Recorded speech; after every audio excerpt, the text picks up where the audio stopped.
Dans ce webinaire dédié aux futurs avocats en libéral. Merci d'avoir répondu présent.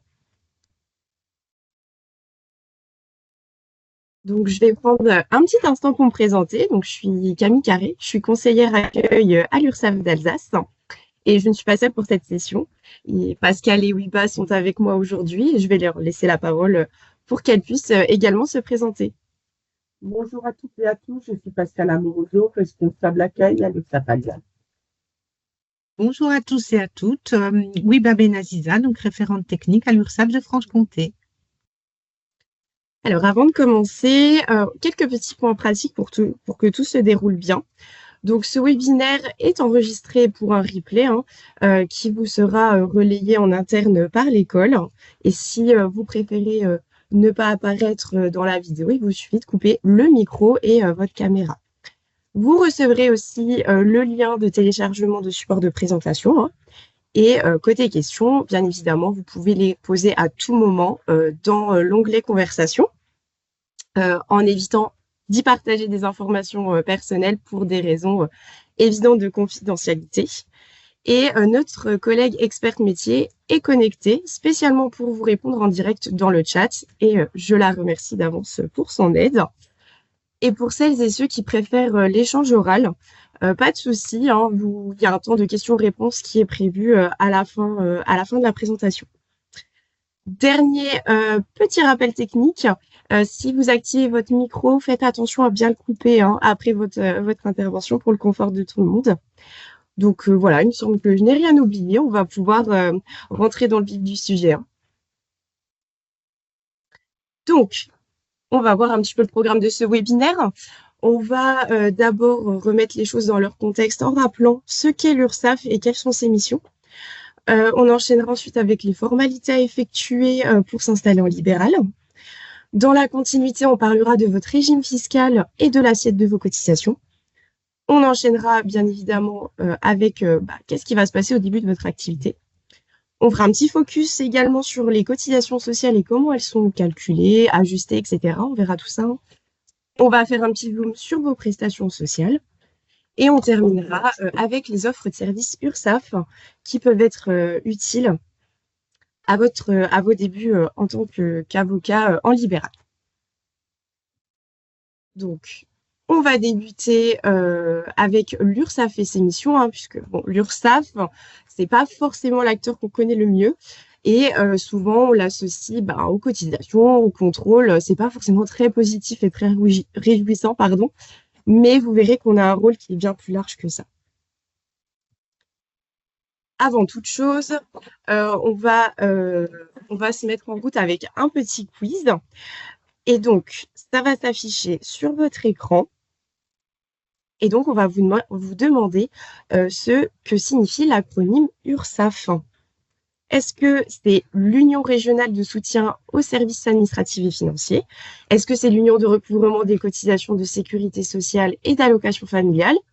Ou l'Union de recouvrement des cotisations de sécurité sociale et autres fiscalités? Donc, il y a un petit sondage qui s'ouvre sur votre écran. Si ça ne s'affiche pas, il n'y a pas de souci, vous pouvez répondre via l'onglet conversation directement. Si vous préférez à l'oral, vous levez la main grâce à la petite icône que vous trouvez en haut de votre écran et vous nous la dites de vive voix.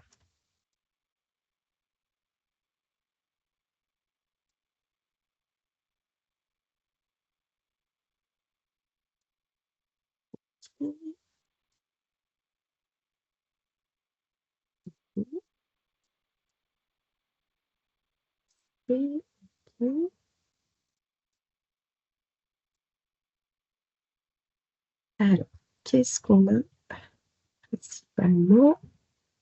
Non, le type de discussion, c'est B ou C. C'est B ou C, d'accord.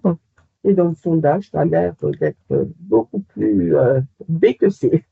Bon, c'est bien. Parfait. Eh bien, en effet, la bonne réponse, c'était l'Union de recouvrement des cotisations de sécurité sociale et d'allocations familiales. Donc, bien vu pour la plupart. En fait, il y a un petit piège sur les deux dernières lettres. Pourquoi on a rajouté le AF pour allocation familiale? Parce qu'on sait que ça fait partie déjà de la grande famille de la sécurité sociale. Alors, il y a une petite explication qui est plus ou moins officielle, qui dit que voilà, s'en tenir à union de recouvrement des cotisations de sécurité sociale, ben, en fait, l'acronyme de tout ça, ça sonne un petit peu trop soviétique, et donc ça aurait pu prêter à confusion. Mais bon, voilà, peu importe l'anecdote, ce sigle va résumer parfaitement notre mission centrale à l'URSSAF, qui est celle de collecter les cotisations sociales, celles qui vont financer votre protection sociale et celle de tous les actifs. Alors, l'URSSAF, qu'est-ce que c'est? On rentre dans le vif du sujet. Donc, quand on se lance en libéral, on se dit pas forcément que l'URSSAF, c'est le sujet le plus glamour, hein, et pourtant, bah, on peut pas y couper, ne serait-ce que pour vos cotisations sociales. Donc oui, notre cœur de métier, on est le porte-monnaie de la sécurité sociale, on collecte les cotisations, mais ça, c'est la partie visible de l'iceberg. En réalité, c'est que l'URSSAF va transformer ces prélèvements en protection très concrète. Et donc, ces cotisations vont permettre de financer vos droits, donc la santé, la retraite, les allocations familiales. Et tout ça est reversé quasiment en temps réel, en moins de 5 heures, donc ça va quand même très vite, aux organismes concernés. C'est un flux continu, en fait, qui alimente tout le système. Et derrière ces versements, il y a des centaines de structures qui sont financées chaque année pour un montant qui frôle les 600 milliards d'euros. On a un rôle un petit peu moins connu, hein, et qui pourtant est essentiel, c'est garantir l'équité entre tous les acteurs économiques. Euh, les contrôles URSSAF ont un objectif qui est bien précis, c'est s'assurer que tout le monde joue le jeu selon les mêmes règles. Parce que forcément, un concurrent qui ne va pas payer ses cotisations et casser les prix, bah, ça fait pas vraiment partie de l'esprit d'entreprise et ça crée du déséquilibre économique. Donc, on est un petit peu là pour jouer les arbitres aussi. Mais on a aussi ce rôle d'accompagnement qui est assez méconnu et on est vraiment là pour vous guider, vous aider à comprendre vos droits, vous proposer des solutions adaptées si vous rencontrez une difficulté dans votre carrière professionnelle ou lorsqu'il y a une étape importante dans votre activité. Donc, on n'est pas seulement un percepteur, on est aussi un partenaire pour démarrer et sécuriser votre activité. Donc là, on voit un petit peu comment sont réparties les sommes que vous versez à l'URSSAF hein, quand vous payez des cotisations. On voit que la maladie et la retraite prennent une grosse part du gâteau. Et c'est vrai que selon les idées reçues, on pense tout de suite que bah, c'est la CAF hein, qui va prendre le plus gros, mais non, c'est la maladie et la retraite, et la CAF vient en troisième position. Encore un petit quiz euh, pour rendre ça un petit peu plus concret. On a pris l'exemple de Julie qui dirige un cabinet d'avocats. Et donc cette année, elle a versé 61 000 euros de cotisation sociale. Euh, et donc du coup, vous voyez bien qu'elle emploie 8 personnes à temps plein. Et donc, du coup, avec ces 61 000 euros de cotisation versées, combien d'accouchements ont pu être financés hein. Alors, je vous ouvre hop, comme tout à l'heure, le petit questionnaire. Qui est censé s'afficher sur votre écran. Donc, avec les cotisations, combien d'accouchements ont pu être financés? Est-ce que c'est 12 accouchements, 20 accouchements ou 25 accouchements? Donc, comme tout à l'heure, vous pouvez aussi nous l'indiquer dans le fil de conversation si vous préférez.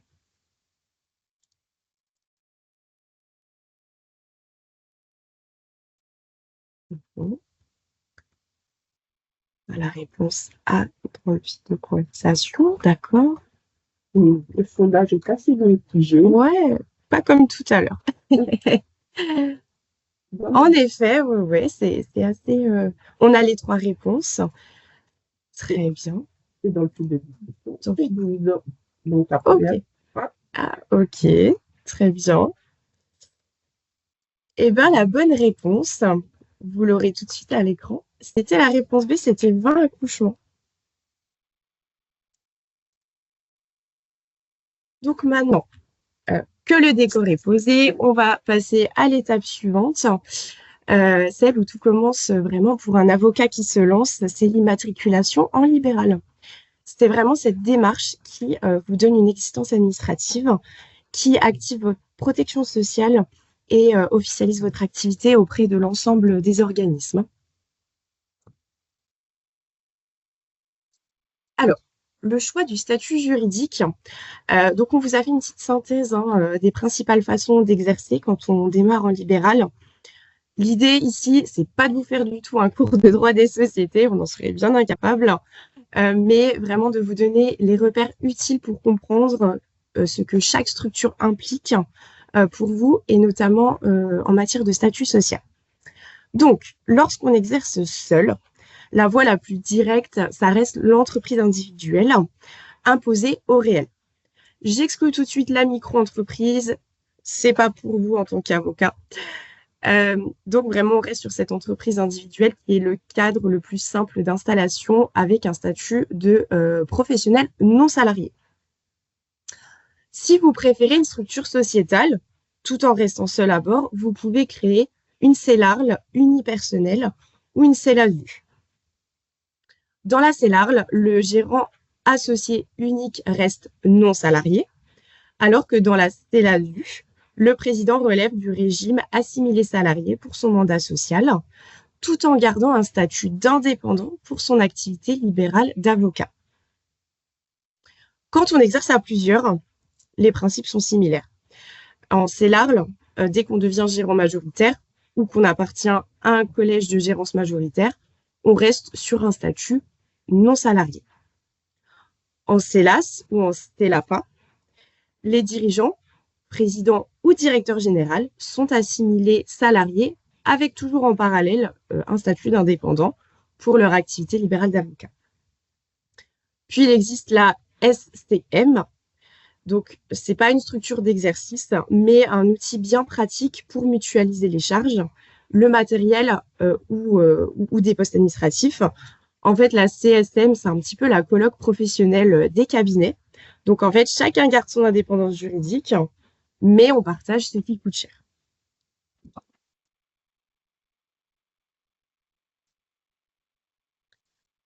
Alors, ensuite, on va passer aux formalités de création. Donc, en fait, c'est l'étape vraiment qui va transformer un projet d'exercice en une existence officielle. La bonne nouvelle, c'est qu'aujourd'hui, tout se fait depuis un unique point d'entrée. C'est ce qui s'appelle le guichet unique. Et donc, c'est sur le site, c'est affiché à l'écran, formalité.entreprise.gouv.fr. C'est un portail sécurisé qui est géré par l'INPI, donc INPI, et qui va centraliser toutes les démarches. Donc, ça va être créer votre entreprise, la modifier et si un jour vous voulez la radier également. Donc, plus besoin de courir après différents interlocuteurs, tout va se passer sur ce site. Une fois que vous avez créé le compte, vous allez pouvoir accéder à votre tableau de bord. C'est vraiment votre espace de suivi. C'est là où vous allez voir en temps réel où en est votre dossier. Quelles pièces ont été validées, s'il y a une action qui est nécessaire. Donc, vraiment, il va falloir suivre si toutes les étapes se déroulent bien. D'accord?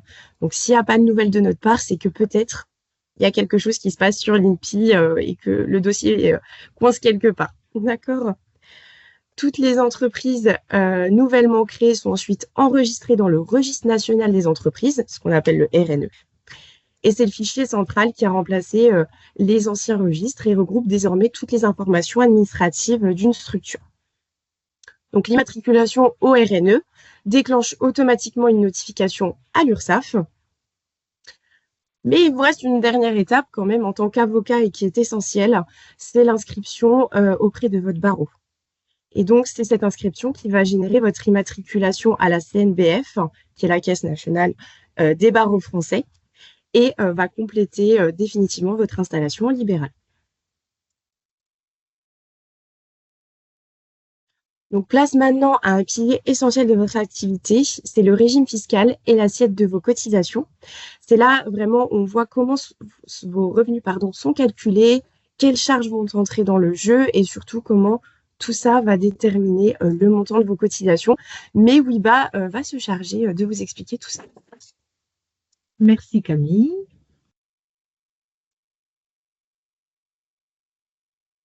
Donc, on va aborder effectivement le régime spécial BNC, dit micro-BNC. Donc, si vous exercez en entreprise individuelle et que vos recettes sont inférieures à 77 700 €, vous pouvez bénéficier donc du régime spécial BNC, dit micro-BNC. Donc, l'impôt sur le revenu et les cotisations sociales sont calculées donc, sur 66% des recettes. Donc, nous pratiquons un abattement de 34%. Si les recettes dépassent durant 2 années consécutives le seuil de 77 700, eh bien, il faudra basculer vers le régime réel d'imposition.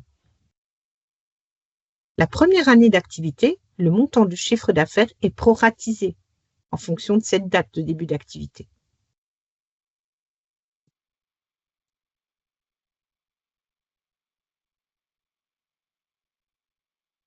Nous allons aborder l'assiette des cotisations. Donc, si vous êtes indépendant soumis à l'impôt sur le revenu, eh bien, les cotisations de sécurité sociale sont calculées sur le revenu d'activité retenu pour le calcul de l'impôt sur le revenu. Cela correspond au bénéfice net imposable. Votre chiffre d'affaires diminué des charges et frais de fonctionnement. Donc, schématiquement, donc le chiffre d'affaires, donc qui correspond aux recettes, moins les charges, les frais de fonctionnement, ainsi que les cotisations sociales, égale le bénéfice net. Il n'est pas tenu compte des exonérations fiscales dans l'assiette sociale. Exemple, Pierre, avocat en entreprise individuelle. Entre le 1er janvier et le 31 décembre, Pierre réalise un chiffre d'affaires global de 80 000 €. Ses charges et les autres frais annuels de son cabinet se montent à 35 000 €. Donc, on prend donc, le chiffre d'affaires global, 80 000 €, moins les charges et les autres frais, on obtient 45 000 €. Donc, le revenu d'activité de Pierre sera de 45 000 €. Aujourd'hui, vos cotisations sociales sont calculées à partir de votre revenu net fiscal. Mais à partir d'avril 2026, une réforme importante va entrer en vigueur. L'assiette sera alors basée sur un revenu brut abattu de 26%. Donc, on aura l'occasion de le revoir, Camille, ultérieurement.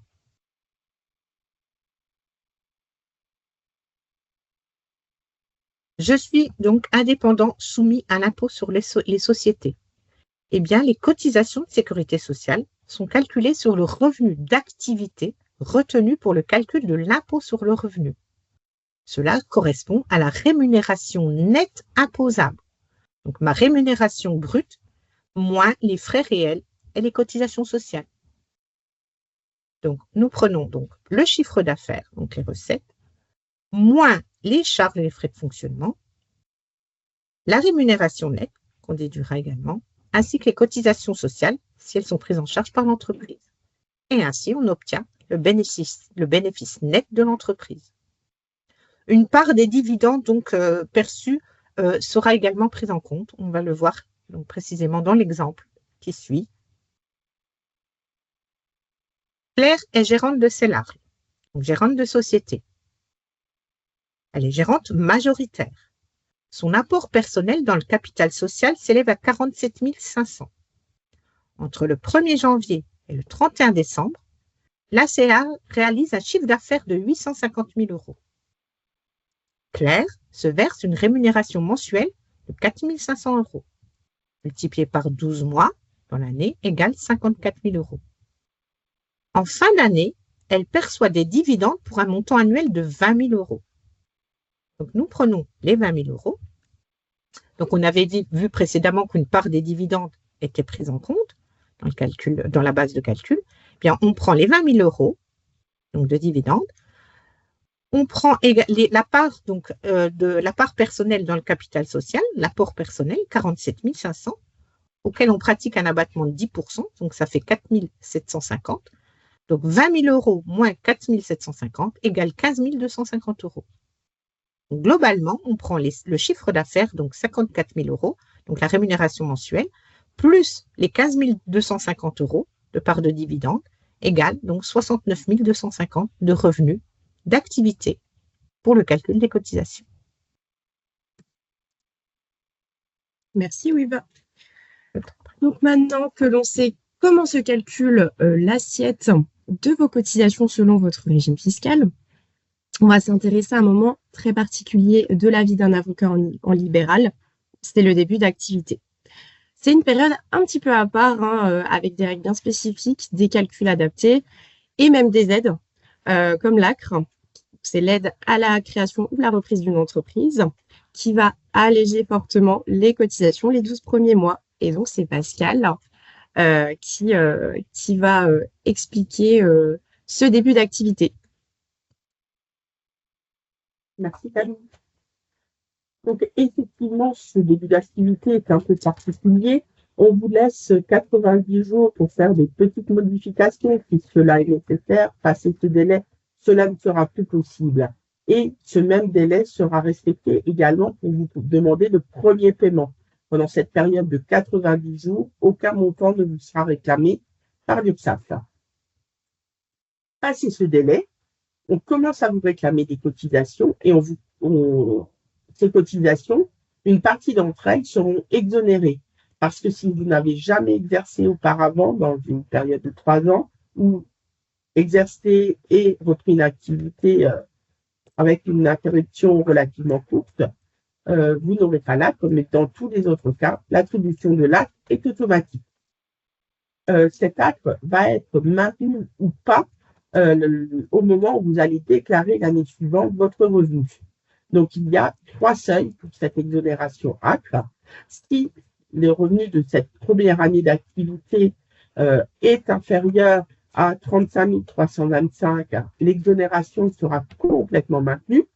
Par contre, si votre rémunération ou votre bénéfice est au-dessus de 47 100, le plafond de la sécurité sociale, il n'y aura plus d'exonération du tout. Et entre ces deux montants, ce sera une exonération partielle. Donc, quelles sont les cotisations qui sont exonérées? Ce sont les cotisations d'assurance maladie, d'invalidité décès, de retraite de base et d'allocation familiale. Les 3 cotisations qui ne sont, elles, pas exonérées, c'est la retraite complémentaire qui est à un taux de 7%, la CSG-CRDS et la cotisation formation.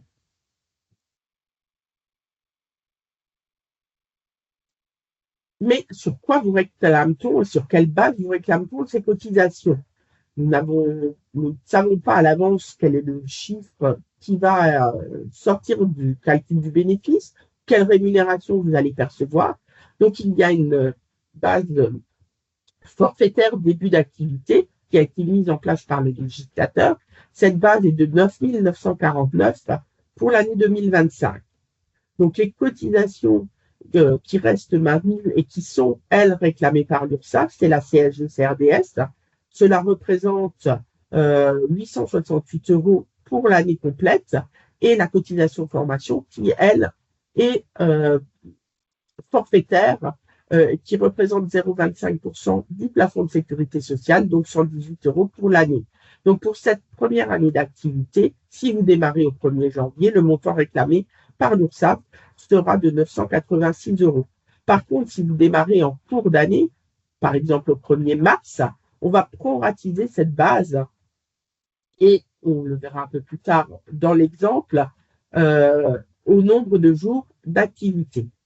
À savoir qu'il est important que vous créez votre espace en ligne dès le démarrage de votre activité. Dès que l'URSSAF vous a envoyé un courrier de bienvenue, vous avez la possibilité de créer cet espace, de consulter le montant de vos cotisations, de voir quelle est votre situation, de télécharger des attestations ou même d'échanger avec un conseiller. Donc, je vous disais qu'on aime bien rendre les choses un peu plus concrètes et vous mettre un exemple. Et on prend l'exemple de Pierre, qui est avocat en entreprise individuelle et qui, lui, a démarré le 1er mars. En démarrant le 1er mars, entre le 1er mars et le 31 décembre de l'année, il y a 306 jours. Donc, on va multiplier la base forfaitaire début d'activité de 8 949 € par ces 306 jours qu'on va diviser par 365, ce qui nous fera une base pour cette première année pour Pierre de 7 502 €. À ce moment-là, les cotisations réclamées par l'URSSAF vont être 790 € pour la CSG-CRDS et toujours 118 € la cotisation forfaitaire pour la formation. La cotisation maladie ou allocation familiale, quant à elle, va être exonérée par l'ACRE. Donc, le total pour Pierre, en ce début d'activité, ça sera 908 € en ayant démarré au 1er mars. On va voir un deuxième exemple, cette fois-ci de Elisa, et on va voir qu'il n'est pas forcément toujours judicieux de rester sur cette base forfaitaire. Elisa rejoint un cabinet au 1er janvier 2025. Sa rémunération est de 4 000 €, soit 48 000 € à l'année. Et dans cette situation-là, on voit que les cotisations qui étaient initialement exonérées sur la base forfaitaire, la maladie ou les allocations familiales, eh ben, sur 48 000 de revenus, elle passe à 3 117 € pour la cotisation maladie-maternité, l'allocation familiale reste à 0, et la CSG-CRDS, à la place de 1 060 €, elle passe à 5 630 €. Et la formation, elle reste toujours à 118 €.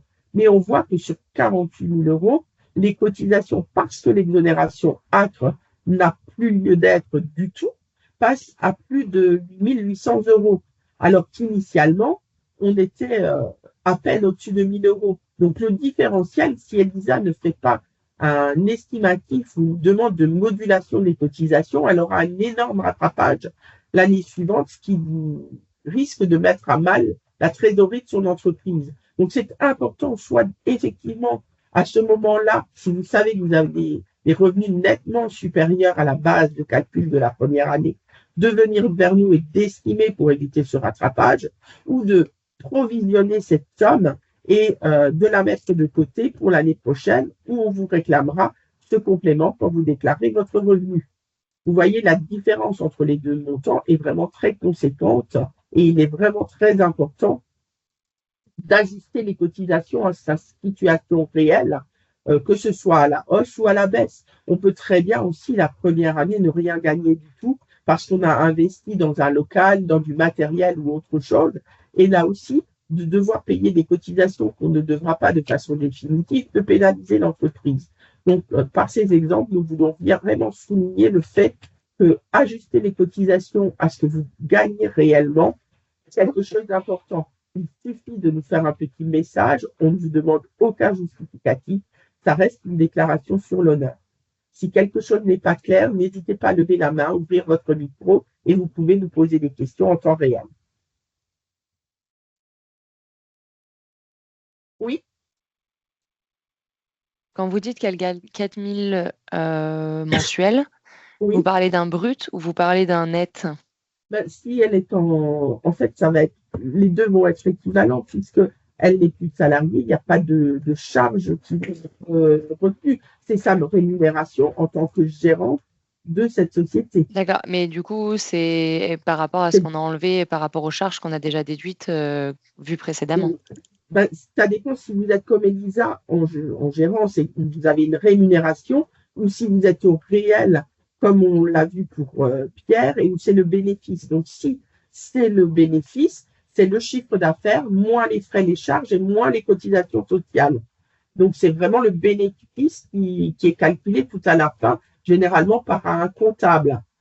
Par contre, si vous êtes en gérance majoritaire, cette fois-ci, c'est pas ce bénéfice de l'entreprise qui est pris en compte, mais vraiment la rémunération que vous vous versez. Est-ce que c'est un peu plus clair? Oui, merci. De rien.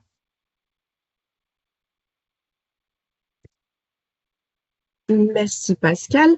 Donc maintenant, on va évoquer le fonctionnement normal, celui où vos cotisations suivent votre revenu, s'ajustent chaque année et peuvent être modulées si votre situation évolue. Et donc, je passe la main à Wiba. Merci Camille. Donc effectivement, à partir de la 3e année d'activité, vous entrez dans ce qu'on appelle le rythme de croisière. Vos cotisations sociales seront donc calculées provisoirement en fonction du dernier revenu d'activité non salarié connu. Donc un échéancier personnalisé sera mis à votre disposition sur votre messagerie connectée sur le site www.ursaf.fr. Sur cette messagerie, vous pourrez visualiser vos cotisations pour l'année en cours. Vous visualiserez également les bases de calcul des cotisations. Et puis, donc, vous pourrez, comme l'avait précédemment indiqué Pascal, ajuster vos cotisations si vous avez donc un revenu estimé à nous fournir.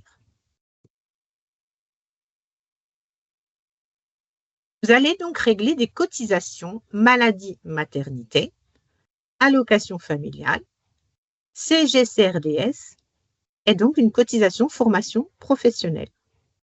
Donc, les taux varient en fonction du revenu retenu et en fonction également de seuil.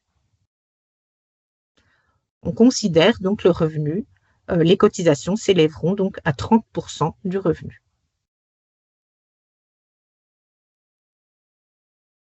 Exemple, donc Sabrina, avocate en entreprise individuelle. Donc au 1er janvier 2025, Sabrina entre dans sa 3e année d'activité en tant qu'avocate libérale. Ses cotisations sociales seront donc calculées par défaut à partir de son revenu de l'année 2023, déclaré en mai 2024. Elle décide d'ajuster les cotisations en faisant une estimation de son revenu 2025 à hauteur de 18 000 €. C'est ce revenu estimé qui prévaloir sur la totalité donc, des cotisations. C'est-à-dire, la maladie-maternité, on prendra le revenu estimé, donc il est inférieur au seuil de 18 840, de ce fait, le taux est à 0. Les allocations familiales, idem, inférieur au seuil, donc le taux est à 0. CGCRDS, on prend donc le revenu estimé, multiplié par 9,7%, égale 1 746 €. Et la formation professionnelle, comme on l'a vu précédemment, le plafond de la sécurité sociale en 2025, 47 100 €, multiplié par 0,25 égale 118 €. Le total à payer pour Sabrina, les 1 646 € de CGCRDS, plus les 118 € de formation professionnelle.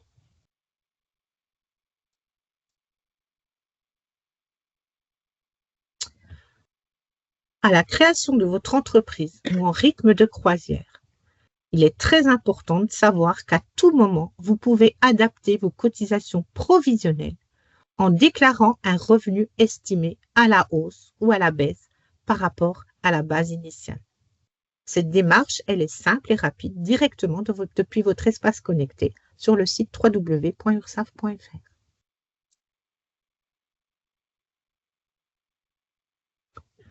Donc, vos cotisations sociales pour l'année en cours sont d'abord calculées à titre provisoire sur la base du dernier revenu d'activité non salariée connu comme on l'a vu précédemment.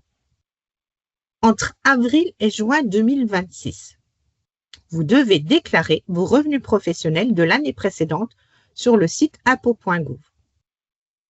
Vos déclarations de revenus déclenchent ainsi une mise à jour de vos cotisations. Courant 2026, après traitement de votre déclaration de revenus 2025, vous recevrez un nouvel échéancier qui comprendra les cotisations définitives pour 2025. Elles seront donc en effet recalculées sur le revenu réel.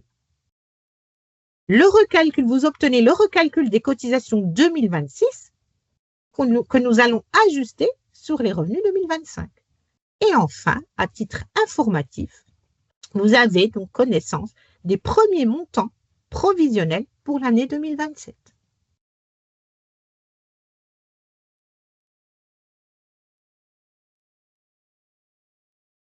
Donc schématiquement, l'impact des cotisations sociales en 2026 par rapport à la déclaration de revenus réalisée au cours de l'année 2025, eh bien de janvier à avril 2026, eh bien, vous réglez des cotisations provisionnelles calculées sur les revenus 2024, dernier revenu connu. D'avril à juin 2026, ouverture de la campagne de déclaration de revenus 2025 sur impôts.gouv. Vous déclarez vos revenus 2025. De juin à décembre 2026, bien, nous allons ajuster les cotisations 2026 sur ces revenus 2025 et nous allons régulariser donc l'année 2025 en recalculant les cotisations sur une base réelle.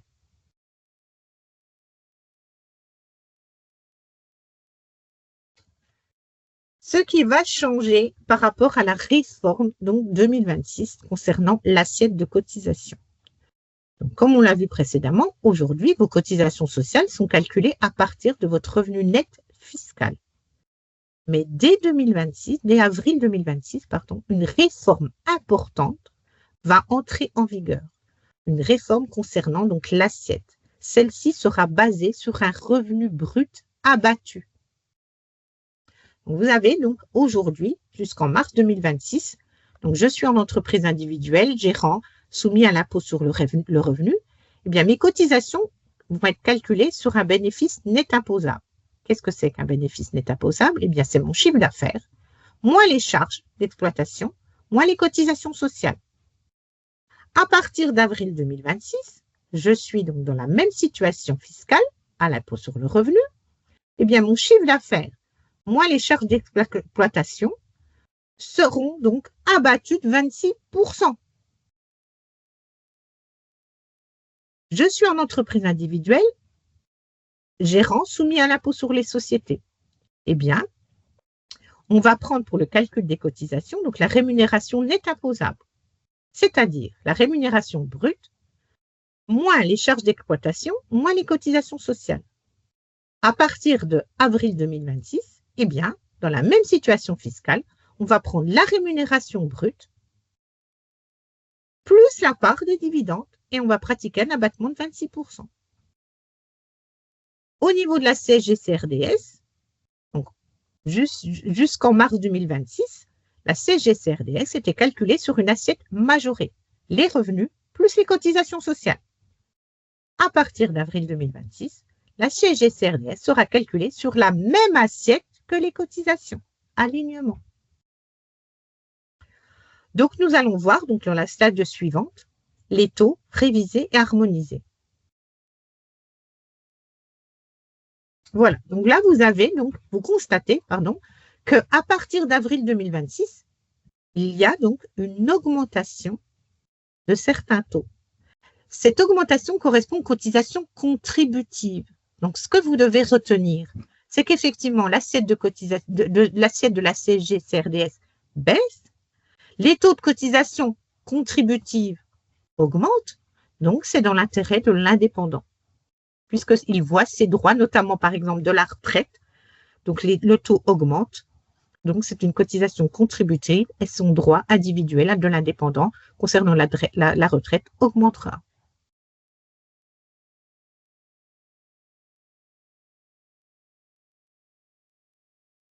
Nous allons aborder donc les moyens de paiement.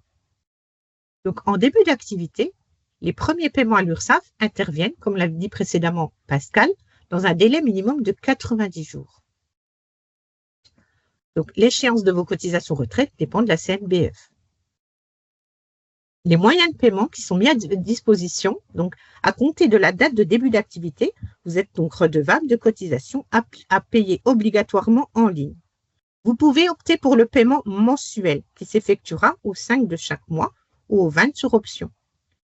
Donc, le paiement mensuel se fera exclusivement par prélèvement automatique. Si vous avez opté pour le paiement trimestriel, eh bien, à titre dérogatoire, il est possible de payer vos cotisations trimestriellement. Ce paiement peut s'effectuer par prélèvement automatique, par télépaiement, par virement bancaire ou carte bancaire. Donc, les cotisations sont à payer pour le 5 février, 5 mai, 5 août et 5 novembre pour donc le paiement trimestriel.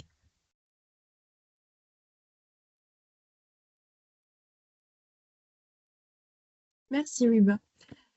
Alors, comme promis, on va passer à un panorama très synthétique de votre protection sociale avec ses acteurs et ses garanties. Et je passe la main à Pascal.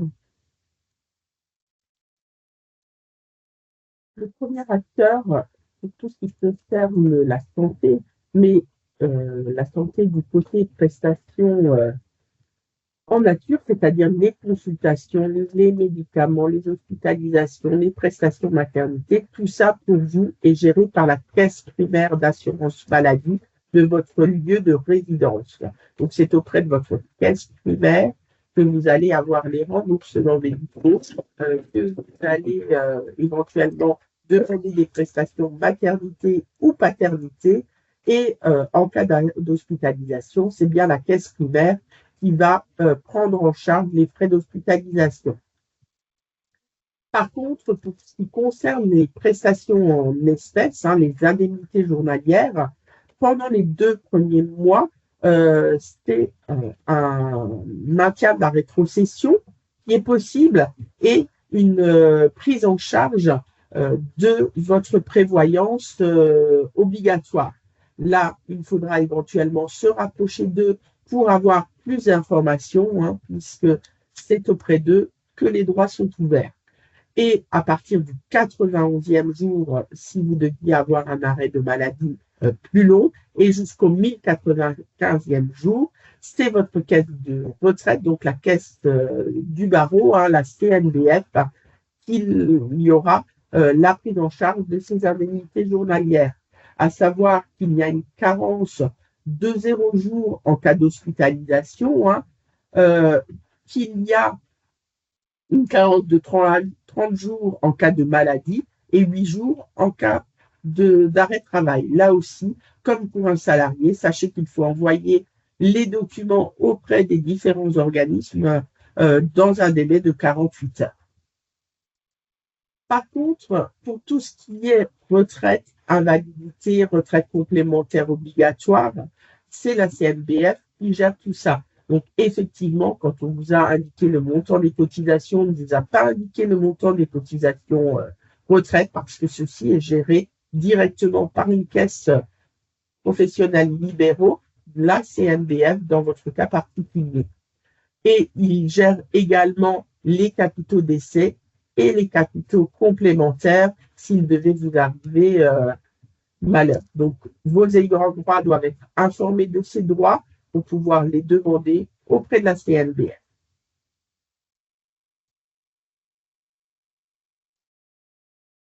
Donc maintenant, on va faire un petit focus sur quelques offres de services. C'est totalement gratuit et qui pourrait vous être utile une fois lancé en libéral. Et Pascal, je te donne de nouveau la parole. Merci Camille. Donc, sachez qu'effectivement, les URSSAF, Camille vous l'a dit au tout début, accompagnent les créateurs d'entreprises, travailleurs indépendants dans leur début d'activité par une offre qui s'appelle Mes premiers mois avec URSSAF. Cette offre vous est également réservée. C'est un accompagnement complètement gratuit, c'est toujours mieux de le dire, sur une période de 15 mois avec des canaux privilégiés, des conseillers dédiés à cette activité d'accompagnement. Donc, n'hésitez pas. L'accompagnement peut être, il y a un fil conducteur pour l'ensemble de nos 5 URSSAF, mais et au niveau national également, et avec des particularités peut-être dans chaque région, des ateliers, des webinaires comme celui-là.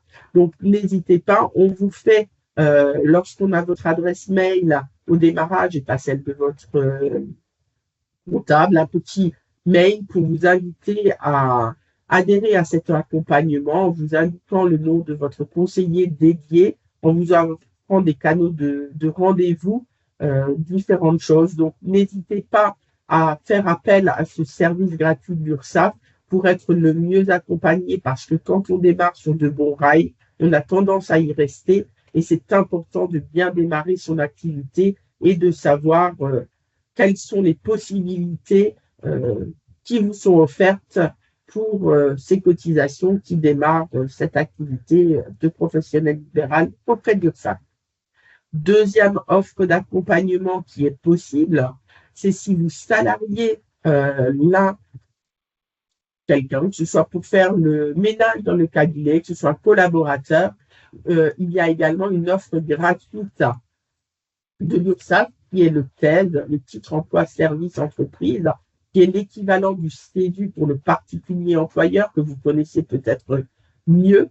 Ce service vous permet de faire la déclaration préalable d'embauche, mais également d'éditer les fiches de salaire chaque mois.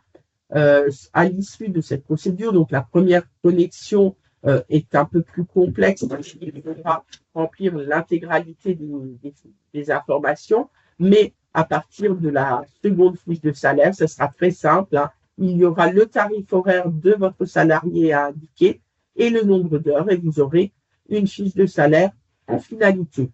Deuxième possibilité, si vous deviez salarier quelqu'un, c'est de faire appel à un expert comptable ou à un éditeur qui s'occupe de la gestion des payes, puisqu'il faut faire effectivement cette déclaration préalable à l'embauche, mais également une déclaration sociale nominative où il faut un logiciel de paye qui est relativement onéreux et c'est pour ça que je vous conseille de prendre soit, excusez-moi, un comptable, soit un éditeur de paye. On va écouter une petite vidéo sur le TES que vous pouvez retrouver sur notre site. Si vous décidez d'effectuer les déclarations relatives à vos salariés ou à vous-même si vous êtes assimilé salarié, l'URSSAF vous propose le TES, le titre emploi service entreprise. Après avoir adhéré à ce service gratuit, vous devez compléter un formulaire qui sert de déclaration préalable à l'embauche et de contrat de travail, puis déclarer sur le volet social l'ensemble des éléments de rémunération. À la suite de cela, le TES réalise le bulletin de paie, calcule les cotisations et contributions sociales que vous payez à l'URSSAF et effectue la DSN, la déclaration sociale nominative. Pour en savoir plus sur les avantages et les modalités du TES, consultez le site letes.ursaf.fr.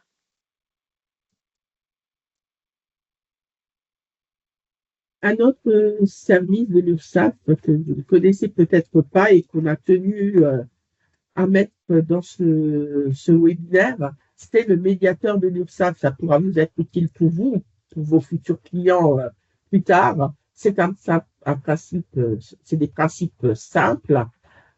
C'est une confidentialité. Les échanges peuvent être opérés avec ce médiateur de l'URSSAF et c'est des conditions pour pouvoir en bénéficier. Après une réclamation, rester sans réponse sous 30 jours. Pas de médiation s'il y a un contentieux qui est engagé et les délais de recours sont suspendus pendant cette médiation. Donc, sachez qu'effectivement, vous pouvez faire appel à ce médiateur très rapidement en allant sur notre site ou en faisant un simple mail à médiateur.grandtête@tqindépendant au pluriel.fr. Le délai moyen de réponse est d'1 mois. Un peu plus long, jusqu'à 2 mois si le dossier est vraiment très complexe. Et il y a une analyse objective du dossier et il y a une neutralité de ce médiateur, comme cela doit se faire. Merci Pascal. Donc, on arrive à la dernière partie de notre présentation. Voilà, c'est le moment pour vous de prendre la parole et de poser les questions que vous pourriez encore avoir. Juste avant, on va vous proposer un petit sondage express. Sur 5 étoiles, comment avez-vous trouvé cette présentation? Est-ce que, voilà, si c'est 5 étoiles, vous l'avez trouvé utile, claire et dynamique? 3 étoiles si vous avez encore quelques zones un peu floues. 1 étoile si vraiment on doit revoir notre copie. Donc voilà, n'hésitez pas à voter directement dans le sondage qui va s'afficher sur votre écran ou encore une fois dans le fil de discussion. Vraiment, vos retours sont précieux pour qu'on puisse nous améliorer. Et pendant que vous répondez, bien évidemment, on ouvre cette session questions-réponses. Donc, comme tout à l'heure, vous levez la main pour prendre la parole ou vous écrivez directement dans le chat. Bien évidemment, il n'y a pas de questions bêtes. Si vous la posez, c'est que, il y a de grandes chances en tout cas qu'il y a d'autres personnes qui se la posent également. En général, ça se passe comme ça. Peut-être reprendre cette question qu'il y a dans le fil et où Ingrid a déjà tout à bien répondu, mais on peut toujours le développer. Je sais qu'il y avait une question par rapport aux revenus. Est-ce que si la première année, on estime avoir plus de 47 000 €, dépassant ainsi l'exonération partielle de l'ACRE, mais finalement, à la fin de l'année, on est éligible à l'exonération partielle, est-ce qu'il y a une régularisation des cotisations exonérées? Bien entendu, dans tous les cas de figure, vous avez l'estimation, personne n'a de boule de cristal pour savoir ce qui va se passer. On peut même faire plusieurs estimations dans l'année. n'en faites pas une tous les 15 jours, mais dans l'absolu, cela serait possible. On peut gagner un gros client, on perdra, hein, donc ça peut partir dans un sens ou dans un autre, ou un client qui ne paye pas et ça devient très compliqué. Mais quoi qu'il en soit, l'année suivante, votre revenu définitif sera à déclarer à la DGFiP et le calcul définitif, comme Nuba vous l'a expliqué, se passera quoi qu'il en soit. Qu'on ait fait un estimé ou qu'on n'en ait pas fait. Donc, si on n'en a pas fait, la différence, ce sera entre le revenu qui était déclaré l'année suivante et le revenu définitif. Si vous avez gagné plus, bien entendu, on vous réclame un complément. Mais à contrario, si vous avez gagné moins, on vous fera un remboursement. Et si vous avez droit à une exonération qui a été relevée par l'estimé, on la remettra et on calcule les cotisations qu'il y ait eu de la même manière, de façon définitive, qu'il y ait eu une modulation, qu'il n'y en ait pas eu. Merci. Je vois dans le fil de discussion. Est-ce que c'est possible de réexpliquer la différence faite suite à la réforme pour les avocats en EI soumis à l'IR? Apparemment, ça n'a pas été tout à fait compris la différence de calcul. On va vous réexpliquer. Oui, donc tout à fait. Avant le premier calcul, tu peux peut-être revenir sur la diapo qui concerne cette réforme. Hein. En gros, le législateur a pris la même base de calcul pour l'ensemble des cotisations. Parce que grossièrement, auparavant, la cotisation CSG-CRDS était calculée sur le revenu. Hein. Donc, si on est au réel, sur le bénéfice, quand on était en SARL sur la rémunération, auquel s'ajoutaient les cotisations sociales. Donc, la base CSG était beaucoup plus élevée. La base de calcul pour la cotisation CSG était beaucoup plus élevée auparavant. Et qui ferait diminuer ces cotisations dans leur globalité. Et le législateur, en gros, a également augmenté le taux de cotisation maladie et le taux de cotisation retraite non génératrice de droits pour diminuer la dette sociale. Et la dernière cotisation qu'il a augmentée, le législateur, par cette loi, c'est la cotisation retraite complémentaire pour vous ouvrir des droits à retraite complémentaire supplémentaire. Donc, l'un dans l'autre, suite à cette réforme, le montant des cotisations payées sera sensiblement le même, mais la cotisation CSG-CRDS, qui quelque part est un impôt, diminue fortement au bénéfice de la cotisation maladie et de la cotisation retraite non génératrice de droits, hein, puisque la cotisation retraite est l'un des taux les plus élevés des taux qui vous sont réclamés au niveau des cotisations. Et la cotisation retraite, nous ne l'avons pas fait figurer puisqu'elle est réclamée par la CNBF et celle-ci va augmenter au niveau de la retraite complémentaire. On voit pour passer de 8,23 à 8,72 et pour la retraite de base non génératrice de droits de 0,60 à 0,79. Et vous voyez que la cotisation maladie passe de 6,7 à 8,5%. Et ce qui change également, c'est qu'avant, on réintégrait dans la base de calcul des cotisations le montant des cotisations Madelin, ce qui ne sera plus le cas à l'avenir. Et en fait, c'est même pas qu'à l'avenir, c'est à partir de 2025, puisque ça sera effectif à partir du calcul de la cotisation 2025 définitive. Donc, si vous deviez démarrer encore cette année, sur la provision qu'on vous demande, ce mode de calcul ne sera pas utilisé. Mais lorsque l'an prochain, en 2026, au mois d'avril, mai ou juin, quand vous ferez votre déclaration d'impôt, ça va impacter le calcul définitif des cotisations et c'est ce nouveau mode de calcul pour 2025 qui sera pris en compte. Et je vous disais, au final, le montant total va rester sensiblement le même. On va prendre le montant net du revenu avec cet abattement de 26%, ce qui, en diminuant la base de calcul, diminue les cotisations, mais comme certains taux augmentent, un effet annule l'autre. Est-ce que j'ai été un peu plus clair dans mes explications? Est-ce que la personne qui a posé la question y trouve son compte dans ma réponse?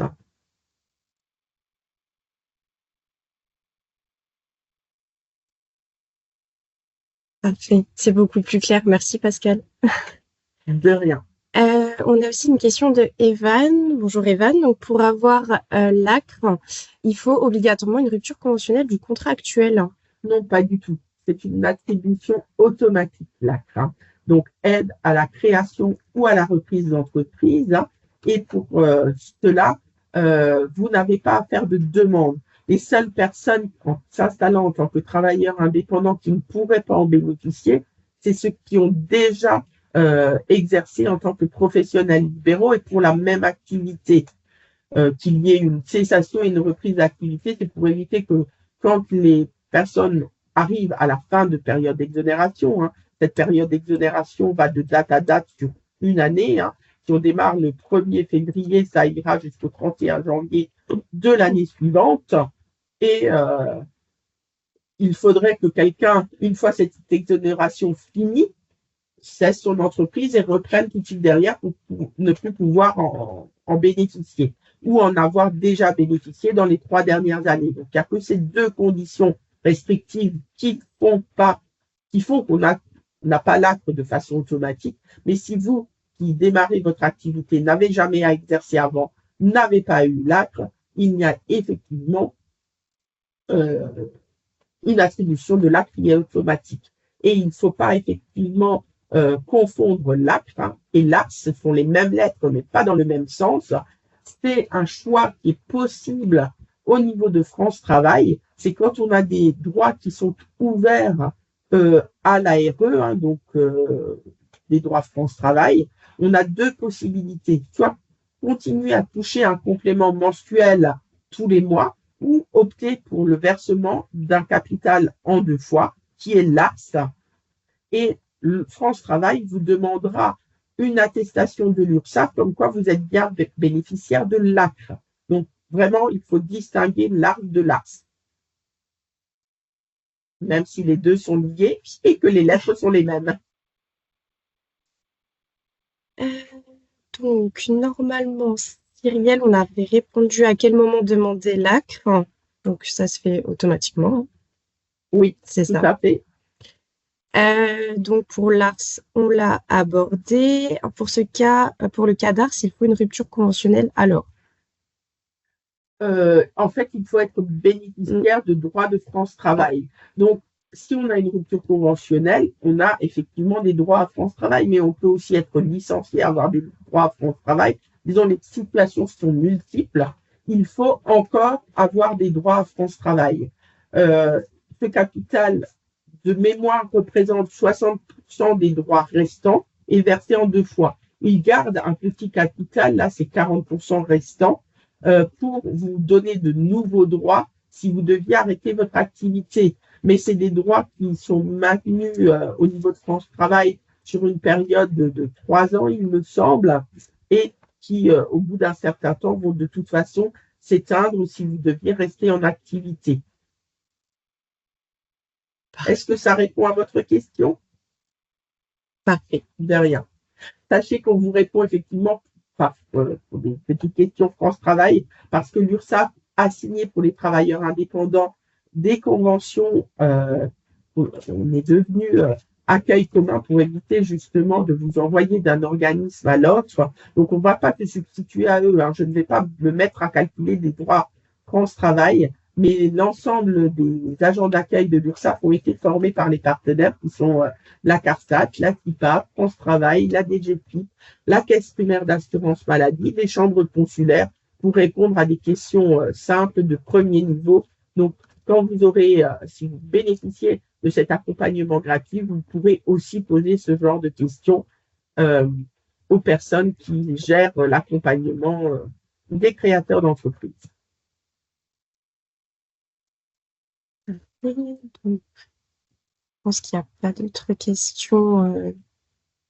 Est-ce que vous avez encore des questions? N'hésitez pas à prendre la parole. Ouvrez bien vos micros. Ah, une question de Cyrielle. Peut-on demander cet accompagnement avant la création de notre entreprise? Oui, bien sûr. Et il est important de s'informer avant l'affiliation parce que une fois qu'on a fait certains choix, ils sont faits et parfois c'est très compliqué de revenir en arrière. Donc, dites-vous que vous pouvez aller sur le... Donc, nous ne pouvons pas savoir qui va s'installer, donc, on ne peut pas, nous, venir vers vous, puisqu'on le fait à partir du moment de démarrage, puisque vous êtes dans nos questions et on vous envoie des mailings. Mais dites-vous qu'avant cela, vous avez tout à fait la possibilité de prendre un rendez-vous auprès de l'URSSAF de votre secteur en allant sur l'outil de prise de rendez-vous et en tant que prospect. Et vous pouvez poser toutes les questions, vous pourrez choisir un rendez-vous téléphonique, physique ou en visio et avoir les réponses à vos questions avant de vous affilier et de faire les démarches auprès de l'INPI. Parfait. Alors, est-ce qu'il y a d'autres questions ou est-ce que tout est clair? Ok. De rien. Une fois. Deux fois. Ok. Tout m'a l'air bon. Et bien, parfait. Encore deux petites choses à vous dire. Sachez que on vous a fait un petit rappel de nos moyens de contact. Donc, vous pouvez bien évidemment nous joindre par téléphone au 36 98, qui est la ligne dédiée aux indépendants et donc forcément aux professionnels libéraux, du lundi au vendredi de 9h à 17h. C'est un numéro non surtaxé, bien évidemment. Et puis, si vous avez pour toutes les questions du quotidien, les démarches, les simulateurs, les actualités, tout se passe sur le site ursaf.fr, qui est à consommer sans modération. C'est votre point d'appui vraiment continu dès vos premiers pas et vraiment tout au long de votre exercice.